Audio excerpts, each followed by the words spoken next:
దుర్గమ్మ గారి దర్శనం చేసుకున్నాను. పవిత్రమైన రోజు, శక్తివంతమైన మాట. ఈరోజు మూలా నక్షత్రం. సరస్వతి దేవి రూపంలో భక్తులకు దర్శనం ఇస్తున్నారు. ఈ సందర్భంగా ప్రభుత్వం తరఫున పట్టు వస్త్రాలు దుర్గమ్మ తల్లికి ఇవ్వడం నా అదృష్టంగా భావిస్తున్నా. నేను ఉదయం ఎప్పుడు కోరుకుంటాను, రాష్ట్రం చల్లగా ఉండాలని, దుర్గమ్మ తల్లి మనల్ని అన్ని విధాల ఆశీర్వదించాలని కోరుకుంటాను. పక్కనే చూస్తే కృష్ణమ్మ తల్లి ఈరోజు ఏ విధంగా పడవలు దిగుతూ సముద్రంలో వెళ్తా ఉంది.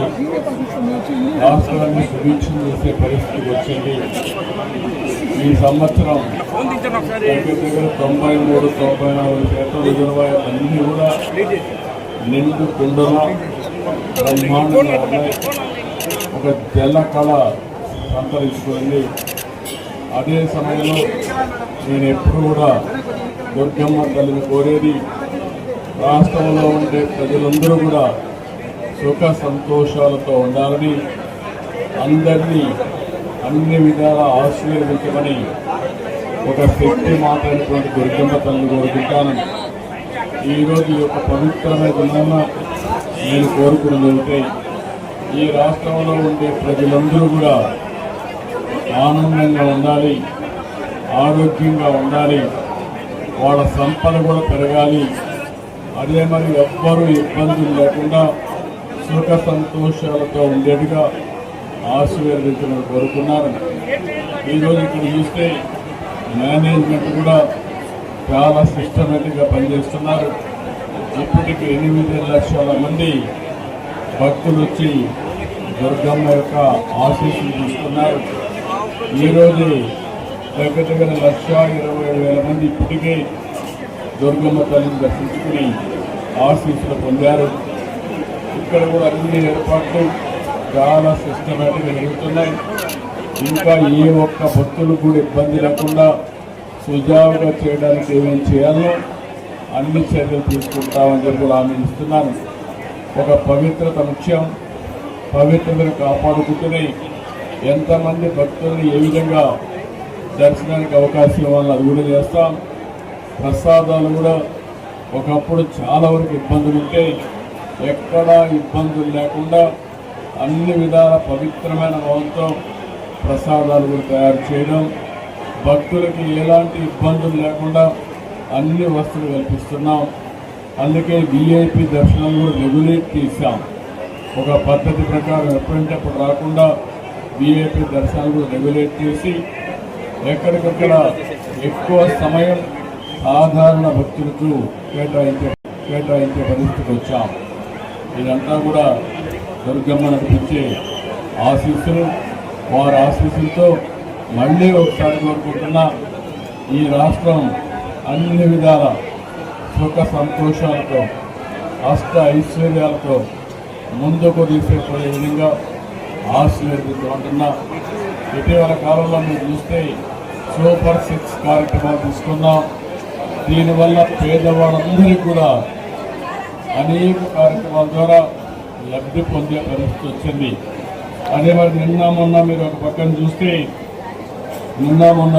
చూస్తే సూపర్ జిఎస్టీ ప్రతి ఒక్కరికి సూపర్ సేవింగ్స్ వచ్చే అవకాశం వచ్చింది. అంటే కొనుగోలు శక్తి పెరిగింది. పేదవాళ్ళందరూ కూడా ఇంత ముందు కట్టే పన్నుల నుంచి ఎక్కువ రాయితీలు వస్తున్నాయి. దీనిపైన ఆదాయం పెంచుకుని ఏది కావాలంటే కొనుక్కునే అవకాశం కూడా వచ్చింది. అటు కేంద్రం ఇటు రాష్ట్రం 2 ప్రభుత్వాలు కూడా పేద మధ్య తరగతి కుటుంబాలను ఆదుకునే ప్రభుత్వాలు. ఈ 2 ప్రభుత్వాల్ని దుర్గమ్మ తల్లి చల్లగా ఆశీర్వదించమని, మాకు ఇంకా శక్తినిచ్చి ఈ రాష్ట్రాన్ని దేశాన్ని ముందుకు తీసుకోవడంలో అన్ని విధాల సహకరించమని ఆశీస్సులిమ్మని అమ్మవారిని ప్రార్థిస్తున్నా. ఈ సంవత్సరం మీరు చూస్తే 14-15లోనే కొన్ని పనులన్నీ కూడా ఘాట్ రోడ్ అభివృద్ధి చేశాం. అదే మరి దాతల కోసం 9 కోట్లతో డార్మెంటరీ కాంప్లెక్స్ నిర్మాణం చేశాం. మహామండలంలో మండపంలో 4 హై-స్పీడ్ లిఫ్ట్లు ఏర్పాటు చేశాం. పుష్కరాల సందర్భంగా 1000 కోట్ల రూపాయలు ఖర్చు పెట్టి ఘాట్లు అదే మరి అనేక అభివృద్ధి కార్యక్రమాలు చేశాం. ఈరోజు మళ్ళీ 1500 మంది సామర్థ్యంతో 25 కోట్లతో నిర్మిస్తున్నటువంటి అన్నప్రసాద భవనం 6 నెలల్లో పూర్తవుతుంది. ఇంకో పక్కన నూతన ప్రసాదం తయారు చేసే సదుపాయాన్ని కూడా 27 కోట్ల రూపాయలు ఖర్చు పెట్టి 3 నెలల్లో పూర్తి చేస్తాం. ఇది కాకుండా ప్రధాన ఆలయానికి సమీపంలోని పూజలు సేవల కోసం ఒక 5,50,00,000 రూపాయలు ఖర్చు పెట్టి పూజా మండపాన్ని నిర్మాణం చేస్తాం. దాతల సహకారంతో యాగశాల ఏర్పాటు చేయడం, ప్రవేశ ద్వారం నుండి మహామండపం వరకు 14 కోట్ల రూపాయలతో చేపట్టినటువంటి ఎలివేటెడ్ క్యూ కాంప్లెక్స్ కూడా 5 నెలల్లో పూర్తవుతుంది. మొన్నే కొత్తగా ట్రస్ట్ బోర్డు కూడా వేసాం. మళ్ళీ మనందరం కూడా 2027లో గోదావరి పుష్కరాలు వస్తున్నాయి. 2028 కృష్ణమ్మ పుష్కరాలు వస్తున్నాయి. ఈ 2 పుష్కరాలు కూడా ఘనంగా చేసుకుని ఒక పక్క దేవతల్ని దేవుళ్ళని ఆరాధించడమే కాకుండా ప్రకృతిని కూడా ఆరాధిస్తూ ముందుకు పోయే సాంప్రదాయం ఉంది. ఆ సాంప్రదాయానికి శ్రీకారం చుడుతూ అన్ని విధాల మనం ఆనందంగా ఉండాలంటే దేవతల దేవుళ్ళ యొక్క ఆశీర్వాదాలు కావాలి. ఎప్పుడు కూడా దుర్గమ్మను మనం ఒకటే కోరుకుంటాం. దుష్ట శక్తుల్ని అంతం చేసి అందరినీ కాపాడే తల్లి, శక్తిపీఠం, శక్తివంతమైన తల్లి దుర్గమ్మ తల్లి.